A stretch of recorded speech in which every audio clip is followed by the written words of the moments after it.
Ya, ibu harus bertanya seperti itu supaya ibu itu ya mulai memikirkan tentang rencana Tuhan dan bukan hanya mikirin dirimu sendiri. Karena kalau kita hidup hanya pikirin diri kita sendiri, maka yang ada itu ya khawatir, ya takut, ya cemas. Karena kita hidup untuk diri kita. Hari ini firman Tuhan saya ambil dari Roma pasal yang ke-14. Roma pasal 14. Kita akan baca bersama saudara mulai dari ayat yang ke-7 ya. Roma 14 ayat yang ke-7 firman Tuhan berkata begini. Sebab tidak ada seorang pun di antara kita yang hidup untuk dirinya sendiri dan tidak ada seorang pun yang mati untuk dirinya sendiri. Sebab jika kita hidup untuk Tuhan. Dan jika kita mati untuk Tuhan. Jadi baik hidup atau mati, kita adalah milik Tuhan. Sebab untuk itulah Kristus telah mati dan hidup kembali, supaya ia menjadi Tuhan baik atas orang-orang mati maupun atas orang-orang hidup. Saudara, firman ini berkata, tidak ada seorang pun dari kita yang hidup untuk dirinya sendiri dan tidak ada seorang pun dari kita yang mati untuk dirinya sendiri. Kita percaya semua dari kita bahwa Tuhan itu menciptakan kita di dunia dengan sebuah tujuan. Tidak ada satu orang pun yang dicipta tanpa tujuan di dunia ini. Ya, Tuhan itu bukan hanya sembarangan asal saja kita ciptakan manusia, cipta supaya mati, supaya ini.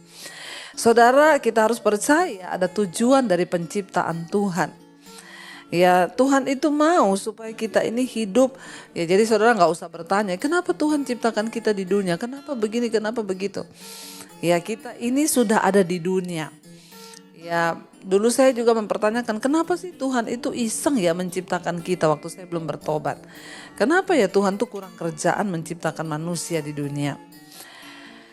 Jangan bertanya sesuatu yang melampaui di luar pikiran kita, yang melampaui akal pikiran kita. Mari kita hanya ya memiliki kerinduan untuk belajar dan mengetahui apa yang sudah ada, yang bahkan tertulis dalam firman Tuhan. Kita mau atau tidak, kita suka atau tidak, kita sudah ada di dunia. Ya, bagaimanapun keadaan kita sudah ada di dunia ini diciptakan oleh Tuhan. Dan saudara, firman ini berkata, jadi tidak ada seorang pun dari kita yang hidup bagi dirinya sendiri dan tidak ada seorang pun dari kita yang mati bagi dirinya sendiri. Ya, artinya apa saudara? Kalau kita hidup, ya hari ini kita ada, kita hidup, ya bukan semata-mata untuk diri kita loh. Ya, kita pun mati itu bukan semata-mata untuk diri kita. Artinya ada satu kuasa yang mengendalikan hidup kita. Ada satu kuasa yang pegang kendali, ada satu kuasa yang mengatur kita. Makanya saya selalu berkata, gak ada seorang pun yang bisa melarikan diri dari namanya takdir kematian. Ya, takdir itu adalah sesuatu garisan Tuhan yang gak bisa dirubah. Takdir itu lahir, mati itu takdir, gak bisa dirubah. Kecuali Tuhan yang mengubahnya.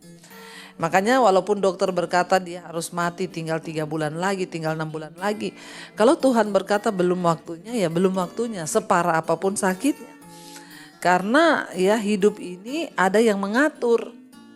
Ya, entah hidup kita atau mati kita tuh ada yang mengatur. Gak ada seorang pun yang bisa berkata, ya saya hidup karena saya mati karena saya. Bukan karena diri kita sendiri. Lalu ayat yang ke-8 berkata, sebab jika kita hidup untuk Tuhan. Dan jika kita mati, kita pun mati untuk Tuhan. Jadi baik hidup dan mati kita, ya semuanya itu adalah milik Tuhan dikatakan di sana. Ya, baik hidup atau mati kita adalah milik Tuhan. Ya, jadi kalau kita hidup, kita harus hidup untuk Tuhan. Kita mati pun kita mati untuk Tuhan. Jadi benar yang Rasul Paulus bilang ya, kalau aku hidup itu artinya bagiku bekerja memberi buah bagi Kristus. Kalau aku mati dalam Kristus itu pun sebuah keuntungan.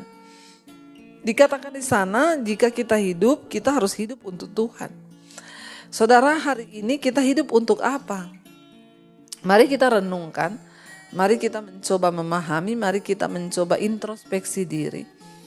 Kalau hari ini kita hidup, untuk apa kita hidup?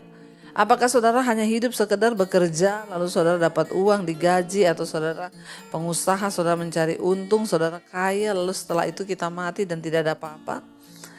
Kalau kita hidup hari ini, bertanyalah, Tuhan, untuk apa hidupku? Ya, untuk apa aku hidup? Ya, ada seseorang datang kepada saya dengan banyak kekhawatiran. Setiap kali datang hanya kekhawatiran demi kekhawatiran demi kekhawatiran yang dia lontarkan kepada saya. Padahal dia itu nggak miskin, usahanya bagus, ya rumah tangganya bagus, tapi dia penuh dengan kekhawatiran. Lalu satu kali saya berkata kepada dia, saudara, saya bilang, Bu, kayaknya ibu harus bertanya kepada Tuhan, Tuhan, untuk apa saya hidup? Apa rencanamu atas hidupku? Ya, ibu harus bertanya seperti itu supaya ibu itu ya mulai memikirkan tentang rencana Tuhan dan bukan hanya mikirin dirimu sendiri. Karena kalau kita hidup hanya pikirin diri kita sendiri, maka yang ada itu ya khawatir, ya takut, ya cemas. Karena kita hidup untuk diri kita. Kita hidup bagi kesenangan-kesenangan kita hidup bagi keinginan-keinginan kita. Yang ada itu khawatir. Apalagi kalau kita membandingkan keadaan kita dengan orang lain. Dia sudah punya ini, saya kok enggak. Dia sudah begini, saya kok tidak. Nah, itu sangat berbahaya. Tapi hari ini mari temukan apa rencana Tuhan atas hidupmu. Katakan, Tuhan, aku hidup bukan hanya untuk diriku sendiri, tapi aku hidup untuk kepentingan Tuhan. Karena itu tuntun aku bahwa aku untuk belajar mengerti apa yang Tuhan mau di dalam hidupku. Karena aku hidup bukan untuk diriku, tetapi aku hidup untuk Tuhan. Temukan, saudara, panggilan Tuhan atas hidup kita. Temukan rencana Tuhan atas hidup kita supaya kita ini berbahagia dalam hidup ini. Karena kalau tidak, maka kita akan sengsara, bahkan akan menjadi orang yang picik, khawatir, menyalahkan Tuhan, menyalahkan keadaan, menyalahkan orang lain. Tapi kalau kita belajar bersyukur, kita belajar untuk mengerti rencana Tuhan dalam hidup kita, maka kita akan mulai ya merendahkan hati di hadapan Tuhan dan berkata, Tuhan, aku ini hidup bukan untuk diriku, tapi hidup matiku adalah milik Tuhan. Ingat, entah kita hidup atau kita mati, kita ini adalah milik Tuhan, dikatakan. Jadi tidak ada seorang pun yang mati untuk dirinya, yang hidup bagi dirinya, tapi entah hidup dan mati kita adalah milik Tuhan. Ayat yang berikutnya, ayat yang ke-9 dikatakan di sana, saudara. Kalau kita lihat ya apa kata firman Tuhan ya. Sebab ya untuk itulah Kristus telah mati dan hidup kembali. Supaya ia menjadi Tuhan baik atas orang-orang mati maupun atas orang-orang hidup.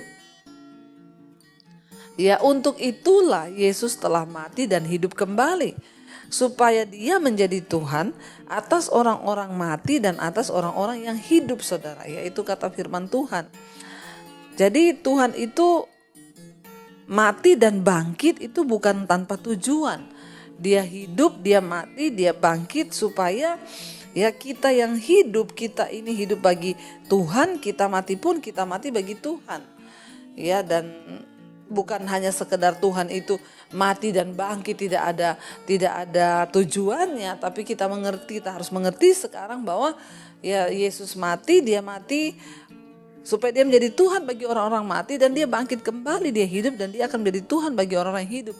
Jadi sebenarnya kita yang ada dalam Kristus, kita gak perlu takut lagi, sebab entah kita hidup ataupun kita mati, kita ini adalah milik Tuhan. Jadi hari ini kita gak perlu takut, kita gak perlu khawatir, saudara. Ya, karena kita percaya bahwa kita hidup untuk Tuhan. Kita mati pun kita mati untuk Tuhan. Kenapa? Karena dia Tuhan atas orang hidup dan orang mati. Tapi hari ini kita belajar. Firman Tuhan bilang, mari kita mulai bertanya, Tuhan, aku ini harus hidup untuk Tuhan. Karena itu apa yang harus aku lakukan? Karena itu apa yang harus aku perbuat? Supaya hidupku ini benar-benar hidup untuk Tuhan. Supaya satu saat nanti ketika aku dipanggil oleh Tuhan, menghadap kepada Tuhan, aku ini bisa mempertanggungjawabkan hidupku.